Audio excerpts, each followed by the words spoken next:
How many of us can say that we have not seen a doctor for 4 decades? Not many people, I would say. Our guest today, Ian Watson, is one of those people. He discovered homeopathy at the very tender age of just 14 or 15 years old. And the practice of homeopathy and learning about homeopathy has shaped his way of thinking in such a way that he has been able to translate that through all aspects of his life. And so when the pandemic hit and people were going crazy with fear, he was completely calm, and he made the realization that his homeopathic way of thinking is what has actually helped him through all of this. So I absolutely loved our conversation, and I'm hoping that for those of you who are still feeling very anxious about everything that's happening in the world right now, that you'll be able to draw from Ian's conversation and get hope and see how homeopathy is not just a system of medicine, but also a way of thinking and a way of being that can really help us in all aspects of our life. This podcast is obviously a passion project. Every now and again, I think, that's it. I'm not doing this anymore. It takes 3 or 4 hours to edit an episode. There's so many other things I could be doing in my clinic right now, helping clients and actually doing consultations. But then I have somebody like Ian come across my path who just completely brightens up my day, and it just all worth it again. So Ian, thank you very much for your time, and thank you for sharing your knowledge. I hope podcast. Welcome to the Homeopathy Hangout podcast, where we discuss all things homeopathy from around the world. And now, your host, Eugenie Kruger. Hello, homies, and a very warm welcome to Homeopathy Hangouts. Today, we have a very special guest, homeopath, educator, and author, Ian Watson, all the way from the UK. Welcome, Ian. Oh, thank you, Eugenie. It's really nice to be here with you. Well, it is a dream come true, and I have just had all my fangirl gushing out of the way before we started recording, like I said, so I don't sound like a lunatic, but I am just so excited to have you on today. I have 3 of your books, and after we were talking, I'm absolutely going to get the 4th. And your Guide to Methodologies was actually one of our prescribed textbooks in college. And it's such a wonderful book. I know you've sold thousands of copies of it, and it is a prescribed textbook in many homeopathic colleges across the world. It's a bit of a one of its kind. I don't think there's anything like it on the market, is there? There probably are others that have been written that are exploring that same topic now, but at the time that I wrote it, there definitely wasn't one. That's why I wrote it. I thought I want to read a book like this. There's a gap here. So. And you're such a brilliant author. It's such a great read. I just love it. So we are going to be exploring a super interesting topic today, which I can't wait to get into. But before we do, can you tell me a little bit about how you first discovered homeopathy? Yeah, for sure. I feel like I got lucky because in my teens, I got interested, and I don't really know how or why I got interested. It wasn't in my family or anything like that, but I got interested in all forms of alternative healing. And particularly at that time, herbal medicines. And, I started getting interested in the fact that I spent a lot of time in nature, and I was interested in the fact that a lot of the trees and plants that were just growing around where I lived were actually medicines. That somehow fascinated me, that whole idea. And then one day I came across a book in one of those remainder bookshops where they sell off the books that they can't sell. And it was like an A to Z of alternative therapies. I remember buying this book and just reading it cover to cover and, really fascinated by it. I was about 14 or 15. And somewhere in the middle was homeopathy. And I remember that's the one that really caught my attention. There was something about this, the fact that it had been here around for so long, and also that it was a European, it was a Western form of medicine. It hadn't come from the East or something like acupuncture had. And yet nobody knew anything about it. It was relatively unknown, and I didn't even know if anybody practiced it anymore. But I was just fascinated by that. And that was my kind of wake up to homeopathy. And then I just started buying more books and studying it. And then someone gifted me a kit, which they'd had in the family for years. And I started using the remedies, and lo and behold, they worked.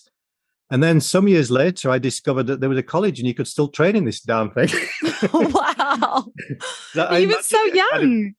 Yeah, but I imagined it had kind of gone out of fashion 100 years ago, because all the books I got were written 100 years earlier, So I did start young, and I was only 20 then when I started my studies. I was like the youngest person in the group. Most people were coming to it later in life. And so that's why I feel I really got lucky, and that set me on my path. Mm-hmm. I just want to add a quick question in there. What was it like for you practicing as such a young person? Because we've got a few mums here in Perth who are about to start their homeopathic journey, because you couldn't study homeopathy in Australia for a couple of years. We now have a college again. And I just, as a young person, what was that like? I just loved it. It was the best time of my life. And amazing. I think it gave me an advantage because I didn't seem to have a lot of the worries and fears that I noticed some of my peers, and colleagues had. I just didn't seem to take any of that on. I was just dying to get going with the practice. I was practicing before I even went to college. Wow. So you were rearing to go. I was just raring to go because I couldn't deny my own experience. I'd already been using homeopathy for a number of years on humans and animals and seeing great results. And when it didn't work, just nothing happened. So that one didn't seem like a big deal to me. I just didn't worry about it. And I had a very kind of open approach to it. And I had good teachers as well who were very encouraging. They were basically like, yeah, go for it. Amazing. Yeah, it wasn't a disadvantage being young. I think I felt like it gave me an advantage. I'm really glad to hear that, because we've got a couple of young girls on reception, 19 and 20-year-old, and I've been encouraging them to get into homeopathy. So that's really great to hear. Now we have a nice meaty topic that we're going to get into today, which I haven't really seen this talked about anywhere else except for you, but you have obviously lots of other practices that you draw on alongside the homeopathy. And it is how you were saying how the principles of homeopathy can really be used as sort of principles for life. And I was just telling you before we started recording that I listened to an interview that you did 22 years ago. And you were saying that one day you're going to write this book because you're entertaining this idea of how the principles of homeopathy can actually be seen as principles for life. So I am just excited to hear, how you came up with this concept and what you would like to tell our listeners around this. Yeah, for sure. And I think the reason I mentioned that as a possible topic, because it was kind of fresh in my mind relatively. And that arose as a result of the country going into lockdown, which I know your country did too. February, March, I think it was 2019, was it? I can't remember. Yes, same. 2 years ago, my God.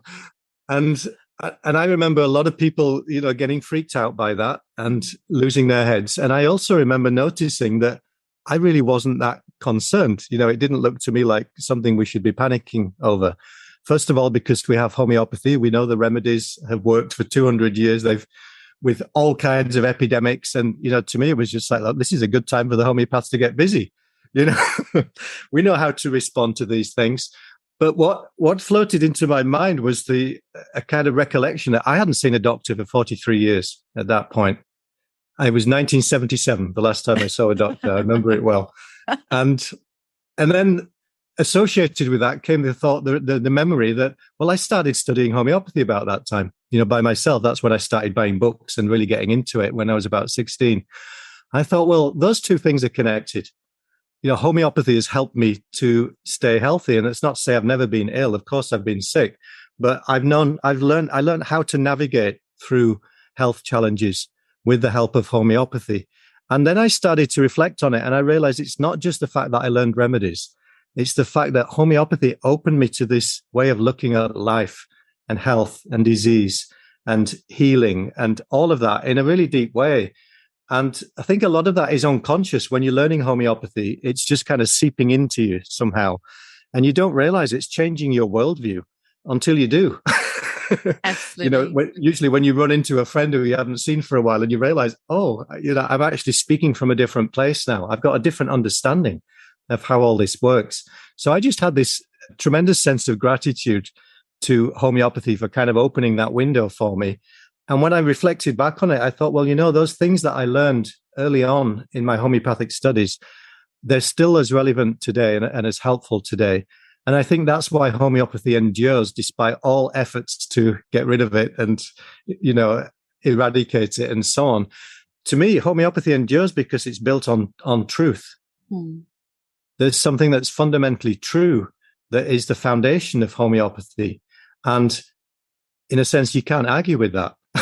You can try, and you can make it difficult for people to practice based on it. But the truth of it remains, and it will inevitably reassert itself because that's just what happens in nature. What's true is true. It doesn't go away just because someone disagrees with it. And what I mean by that is, just as a starting point, if you think about the basic principle of homeopathy, we know is law of similars, principle of similars, let's call it that. The idea being that any substance that can produce symptoms in a healthy person is capable of curing similar symptoms in someone who's sick. Hahnemann recognizing that in late 1700s, whenever it was, that was like to me, that was the Newton's apple moment of homeopathy, Yeah. Can you imagine the kind of insight that he must have had? It's like, oh my God, this is why this, cinchona bark can cure malarial fevers. He dosed himself with it and discovered it's creating the same symptoms. Now, his next thought, because he was scientific, his next thought was probably, it could be a coincidence, right? It could just be coincidental that this substance produces similar symptoms to the one it cures. So what does he do? Well, let's try some other substances that have a curative reputation, some of the herbal things that are known to be curative. Let's try them and see. So he tested those. And you know what? They all seem to conform to the same principle. That must have been the mind blower for him. I can only imagine how exciting that must have been. Because what's happened there, he's uncovered a hidden principle in nature, which was always there. And it's popped up from time to time. He found reference to it in the ancient Greek writings, Hippocrates and so on. He found examples where one disease had seemed to eliminate a similar disease in the same person. So he'd seen all these examples in medical history, but no one had really uncovered it as a principle and found a way to systematically turn that into a system of healing. That was down to Hahnemann's genius. So to me, that's the first thing that I would point to, is that homeopathy has this foundation which is really solid. And that idea that there's something in nature which is benevolent, like the intelligence behind life, whatever we call that. If you're religious, you call that God, but you don't have to be religious to acknowledge that there's an intelligence that's behind life, that something is doing it. We're not. You put an acorn in the ground, it turns into an oak tree. It's not random. There's some miraculous intelligence that knows how to grow stuff. It knows how to heal bodies and replicate cells and all of this. That intelligence also has built into it the knowledge of how to heal. And it's something that we can participate in that process by learning. And that to me is fascinating, that homeopathy requires we have to engage with the process. Provings have to happen. People have to test the medicines to make it conscious. Whatever it is that, the healing power that's hidden in the substance has to be brought out into the open. But once that's been done, everyone can benefit from that information forever. It becomes something that's part of the collective homeopathic pool of knowledge, which is just amazing. So none of the things that that Hahnemann discovered ever became obsolete or irrelevant. We're still using the same down remedies that he said were effective 200 years ago. We just keep adding and discovering new uses for them. So that to me would be an example of what I mean by, when I started reflecting on this thing, it's like, that's amazing that Hahnemann, he discovered something that's hidden in nature. So that was the first thing that kind of got me excited, was that I think the principle of homeopathy, principle of similars, points to the fact that there's an intelligence in nature and that there's also a benevolence in nature. We've been gifted with the ability to find a remedy for any kind of ailment that humans and even non-humans can suffer from, if we're willing to do the work. We have to participate and do some work to uncover that knowledge, but it's available to us. And Hahnemann's shown us the map for how we can navigate that territory. So then you think, well, what's the next kind of foundational piece of homeopathy? And in no particular order, similars is number one. That's the base, basically. Then the next thing that Hahnemann developed, what he was up against was, well, some of these medicines are fantastic as curative, arsenic, mercury, belladonna, but they're also deadly poisons. So this is problematic, because how do you find the dose that can cure the person without killing or poisoning them in the process? Now, that happens to be the same problem that plagues pharmaceutical industry to this day. Yeah. They haven't figured that one out. No. Right? Now, imagine this. Hahnemann solved that problem 200 years ago. He solved it for everyone for all time. How? By introducing the idea of potentization. that we can take the original substance, and if we dilute it, but not just dilute it, we dilute it and we also increase the energy of it by what he called succussion, which is shaking with an impact. If we include that component, then you can dilute to a point where it's no longer harmful. It's perfectly safe. You can give it to a baby. It's no big deal. And yet something of the signature of the substance has been remained and even amplified so that its medicinal capability is still there. Now, how is that possible? And this is the big stumbling block for materially minded people, isn't it? You know, homeopathy must be nonsense because you dilute it so much, there's nothing in it. Materially, that's what they say.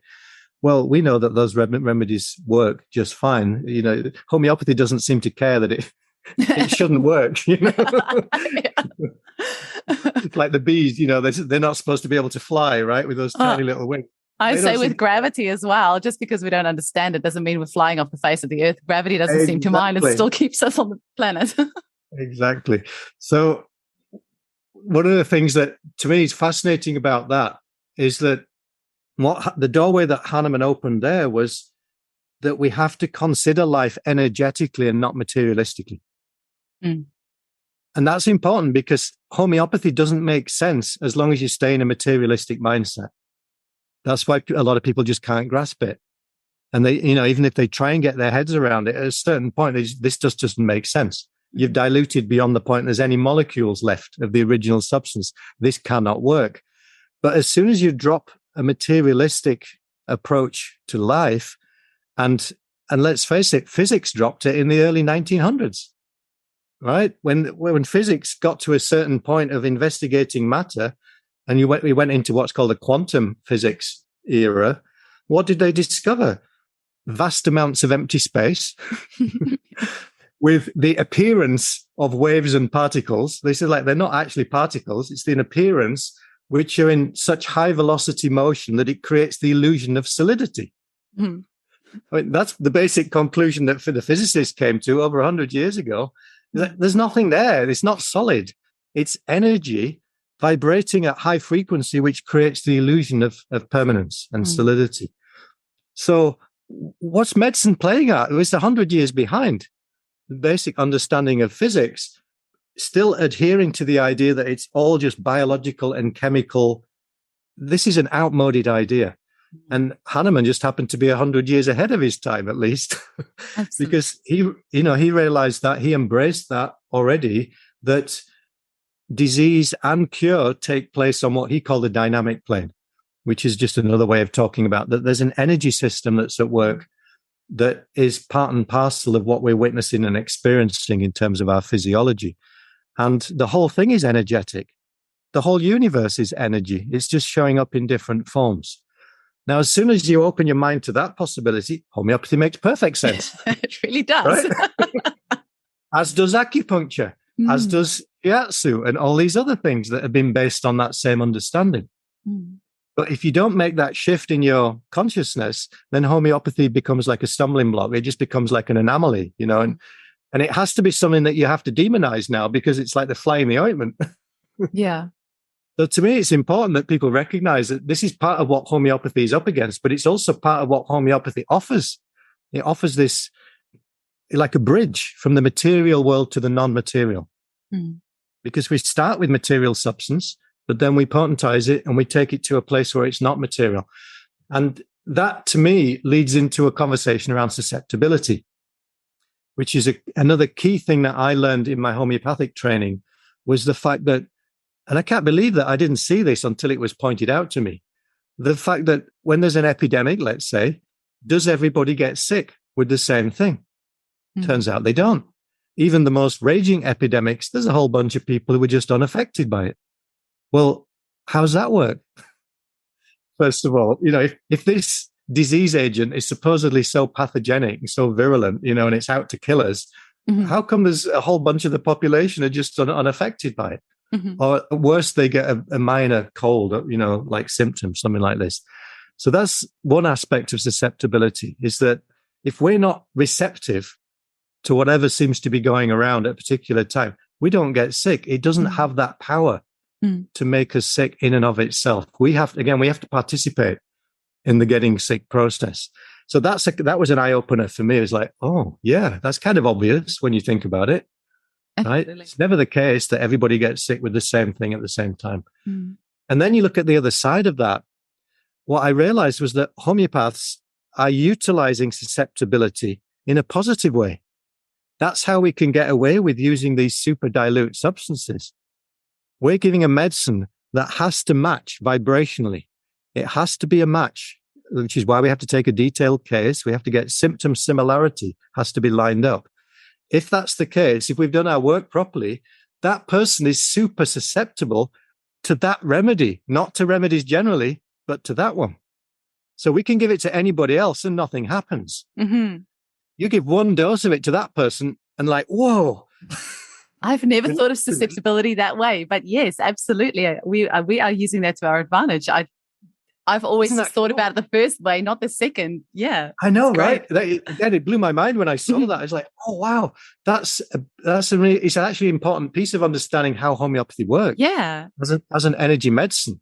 And not just homeopathy, but how all energy medicines work, right? How can an acupuncturist stick a needle in some point on the finger and have an effect on the liver? It's the same idea, right? Again, it has to match. It has to match it has to have a resonant frequency with where the person is in that particular moment. And if it doesn't, it's just, you just score a miss. Nothing happens. So to me, that's another piece of the puzzle. And in homeopathy, we talk about the minimum dose as being an important aspect of it. We give the least that is needed to bring about a curative response, and we try not to do any more than that. Well, why? Well, one reason is what I've just described. The least is enough. If you're utilizing susceptibility, you don't need much. Which anybody with a severe allergy knows that. Only a tiny little bit of pollen or a tiny little bit of grass or a little lick from a dog. Exactly. Or peanut allergy, that kind of thing. Oh my gosh, yes. Some people now, this is a, potentially life-threatening situation. And yet for most people, peanuts is food. It's right. Well, what's the variable? The variable is the susceptibility. It's got nothing to do with the nuts per se. And it's the same with homeopathy. And that's why there's no such thing as a standardized treatment in homeopathy. Susceptibility is the key to understanding that. Like why we have to individualize. If we don't individualize the remedies so that it's a good match to the symptom picture of the person, homeopathy can't work. It can't work because susceptibility will not be engaged. We're missing somehow. So that's an important piece. But I think the other thing about minimum dose is that it points to the fact that nature is what's doing the healing, not the medicine. So that's the other thing that I think homeopathy helped me to see. And again, it's easy to mistakenly think when you give a remedy or you take a remedy and you see a dramatic healing response, it's very easy and tempting to attribute the healing response to the medicine. Yeah. Right. It looks like that's what did it. And okay, we should certainly give the remedies some credit. I mean, it's great that if we didn't have them, we wouldn't be able to bring about these fantastic results. But I think it's important that we have to understand the remedies acting purely as a catalyst. So when we're utilizing susceptibility accurately, the remedy is a good match. It catalyzes the self-healing response from within the person. And again, that to me ties in with the first point. The intelligence in nature is such that self-healing is built into the system. It's built into life. We don't have to know how to do that. And we don't know how to do that. If you cut yourself and you just dress the wound and basically leave it, you could just sit and watch a miracle of healing happening. But it doesn't matter how much willpower you use, you won't make it go any faster.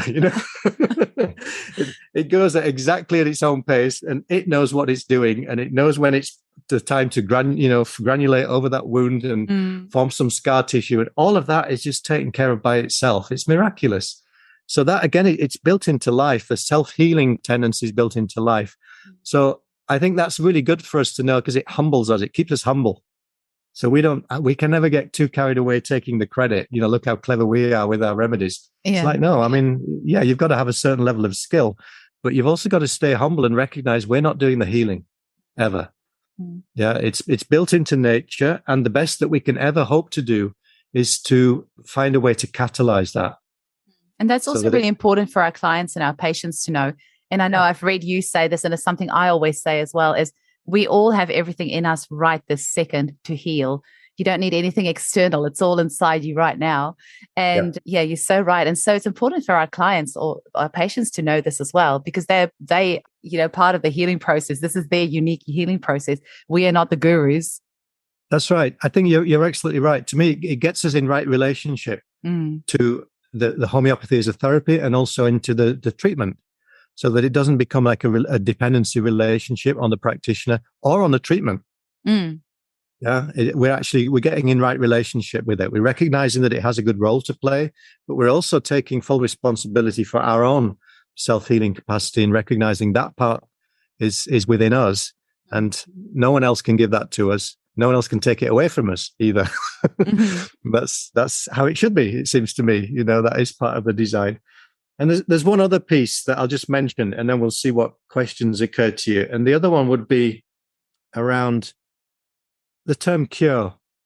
Again, it was a mind blower for me when I learned in homeopathy this thing called direction of cure, that there is actually a way that you can understand whether someone's getting well or whether they're not. And particularly in the context of chronic disease, but also in acute disease, it still applies. But there's a kind of template, there's a map that's been laid out by homeopaths of, times past. Constantine Herring, I think, was the main one who kind of elucidated this and came up with this term direction of cure. And to me, the amazing thing about that is that it doesn't just apply to homeopathy. You can use that as a template, and you can apply it to any system of healing, and or any kind of treatment.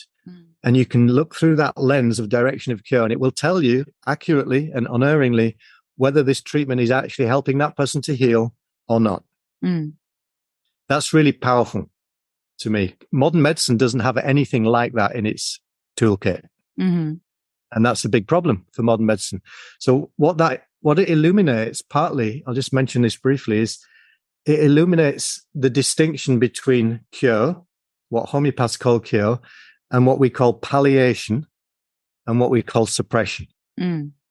And that, again, I didn't learn that outside of homeopathy. That was one of the gifts that homeopathy gave me. My understanding was like, oh, cure is not just one thing. It's not quite so straightforward.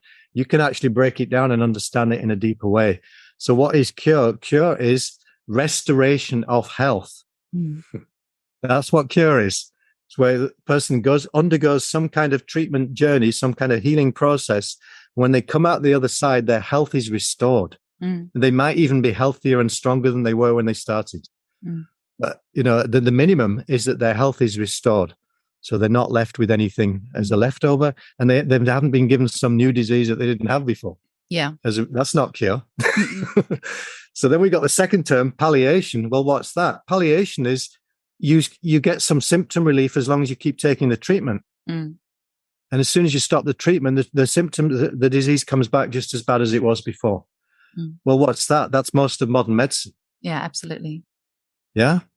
If you look at it honestly, and just, with that knowledge in mind, most drugs are designed to do exactly that. They're not designed to cure. They don't restore a person to health.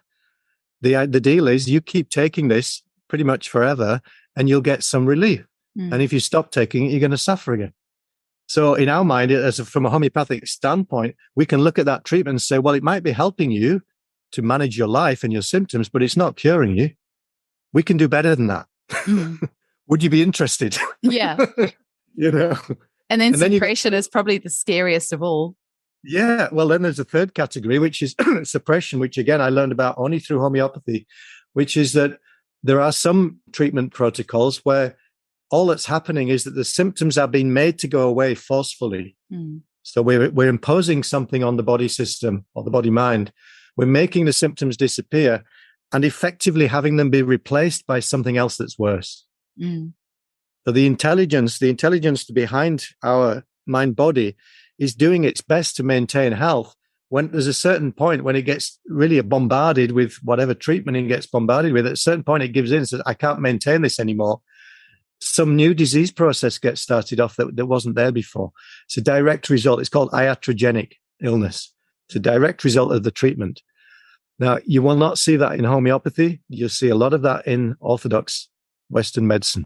Mm-hmm. It's in some senses it's brutal medicine. It's heavy-handed, and again, that there's no context for that within Western medicine. There isn't that understanding that. I mean, of course, they talk about side effects and so on, but they don't have a deep enough understanding to realize that you're actually inducing diseases that are worse than the thing the person started with. Mm. And again, we can do better than that. Mm-hmm. If we understand how healing really works, we don't have to subject people to these kind of things. Mm-hmm. So those are my thoughts on that, Eugenie. They're just some of the things that have kind of popped into my mind since we agreed to have this chat. I love it. And so knowing these principles of homeopathy, you feel that was one of the things that managed to help you stay calm throughout the pandemic, because where you guys are, it sounds like you don't have masks and mandates or anything like that at the moment, but things are just really kicking in here for us in Australia. And we have so many mandates over here. Everyone's wearing masks everywhere. So it feels to me that we are just like kind of started to kick into gear over here. And the anxiety is very high for a lot of people over here. Have you got any advice for people listening to this podcast that just feel really anxious and really worried? And the other thing is that our borders here in WA in Western Australia has been closed the whole time, and some people are terrified of it opening. So have you got some advice? Like what? And I know, and you're welcome to draw on other principles as well, because I know you use a lot of other principles and practices outside of homeopathy. But what advice do you have for our listeners to help them stay calm? Yeah, it's a good question, because I think really, to me, that is the real pandemic is a pandemic of fear. Well said. I would say that's the main thing that we're up against, right? Which is interesting because the word pan has got the same root as the word panic. Oh, yes. Interesting, isn't it? Yeah, I was thinking, is that intentional? Well, that's where pandemic comes from. The idea, originally it was something that induced panic in people because it's like, when the plague breaks out, what happens? People freak out. So it's understandable that people would be scared. But I think also there has been a lot of fear programming has been put into us. But again, think about this, what we just said about susceptibility. That programming can only affect you if you're susceptible to it. And that's what I was so grateful for through my homeopathic understanding. I noticed a lot of people were getting really terrified. I also noticed I wasn't. Right? And that means that that's a susceptibility issue.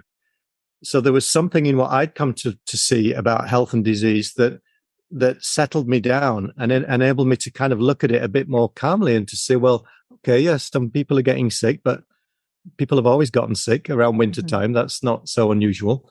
And maybe this is a bit different to what we've experienced before, but it doesn't seem to warrant the kind of response. So I think that's the first thing, is just to get it in perspective. But the other thing that I've come to see is that our feelings are created inside of us through the power of thought. So it can look like something out there is what's frightening us, what's freaking us out. That's not really true. That's an illusion. That's why you can have the same thing happening out there and 9 people are freaking out, but there's always going to be one person who's like, yeah, whatever. Well, what's the variable? Yeah. The variable is what's happening in your own mind. So I think, to me, part of this pandemic of fear, it's an invitation for us to really take a look at that and to see to what extent are we freaking ourselves out. And it turns out that's mostly what we're up against. We're getting caught in something. And then it's when we look at anything through the lens of fear and panic, it looks scary and terrifying. And it looks like we need to do drastic things to make it go away and to keep ourselves safe. It looks, that's normal. That's natural that we would think that way. If any of us get really freaked out, we think our life's in danger, we'll do drastic things that we wouldn't consider under normal circumstance. So to me, it is a kind of an inside job for each of us. We have to come back to a place of common sense and recognize that actually we're still okay on the inside, and that we don't have to wait for the world to change to come back to a place of okayness. And when we find that place of okayness, then we can actually participate in changing the world in a positive way. Then we can start to stand up and say, you know what? We're not putting up with this nonsense anymore. Absolutely. And I think that is what's happening in different countries now. We're all just at different kind of stages of the same process. So the other thing I would say is just be patient, for people. It's like, there's a certain endurance test going on here. We've got to kind of sit it out. But this thing won't last forever. And these measures won't last forever because they're built on a false foundation. And they're only kept in place because of the fact that a lot of people have been terrified and made to feel very frightened. That won't endure forever. That's going to pass. And there's a deeper truth which is emerging now. And once we get in touch with that, we start to regain our common sense and our sense of solid ground. We know there's something in us that we can trust in. And I think once people start to recognize that they haven't lost that, you can't lose it. It just gets obscured temporarily. You come back to what you know in your own heart has been true, then you can trust that. We've always trusted in that. It's seen us through all kinds of difficulties before, and it will see us through this. I heard the most beautiful saying the other day. It said, an ocean of water cannot sink a ship if it cannot find a way in. And I don't know, that was really enlightening for me, because I was like, yeah, that boat is on there, and it can't sink because it doesn't have a hole in it. But the second the water comes in, that's it. So it's only if we allow the water in that it can drown us. But that's susceptibility right there, isn't it? It is. It really is. I have a little bit of a homeopath question for you, because the podcast is mostly for the general public, but we do have homeopaths that listen as well. I know lots of homeopaths go through this. Now, it sometimes feels like you can know nothing, even though I've been practicing for 10 years and studied for 4 years full time. I find I get to a point every year or so where I just feel like I know nothing. Because we have so many new books, so many new remedies. We have over 8,000 remedies now. There's so many new prescribing techniques. And just wanted to see if you have some wisdom maybe for the homeopaths out there who feel that sometimes it gets a little bit all overwhelming, because so many homeopaths stop their practice at one stage because it all feels a little bit too much. Have you got any advice? Yeah, and I've seen exactly that same thing that you're describing. There's a couple of things I would say to that. I mean, the first one is that I think it's actually appropriate and true that we recognize we don't really know anything. That's true. Keeps you humble. It keeps us humble, and I don't think that's a bad thing at all. And there is a truth in that, because relative to what could be known, we don't know anything. I mean, what's 8,000 remedies in the scheme of things? Yeah. Right? There's hundreds of thousands of just plants. We don't even get started on the animal kingdom and the vegetable kingdom and all of that. So that's always going to be the case, that we're only utilizing a very small percentage of all the possible medicinal agents that there are in the world. So at some point, we just got to acknowledge that. That's part of the deal, is that we got to live with the fact that we're always going to know just 1%.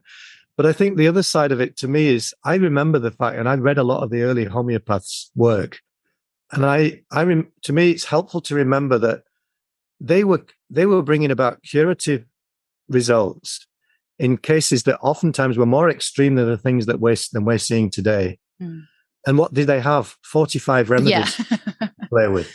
That's true. Right?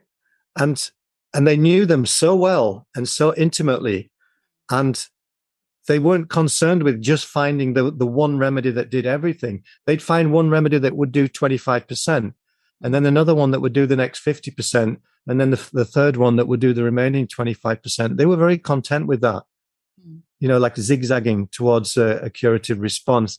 And when I read these stories, I thought, well, you know what? I'm just going to emulate those. I'm going to chiefly stick with the remedies I know and get to know them like my best friends, and use them in most cases. Because when you really get to know them, you can trust them. You can trust the ones that you know well, like your friends, right? They really are. If you really know them, really inside out, that automatically brings trust over time. And then occasionally, when maybe you find yourself in a situation where they're not quite doing everything that is needed, then you go outside of your familiar group and you add to your knowledge. But I think a lot of homeopaths have gotten carried away by all the new stuff, and it's tempting. Shiny new things. It is. I have got FOMO, fear of missing out, because it just feels like there's so many toys to play with, and I want to play with them all. Well, I think that's okay, but we should recognize that that's all it is. We're just playing. Yes.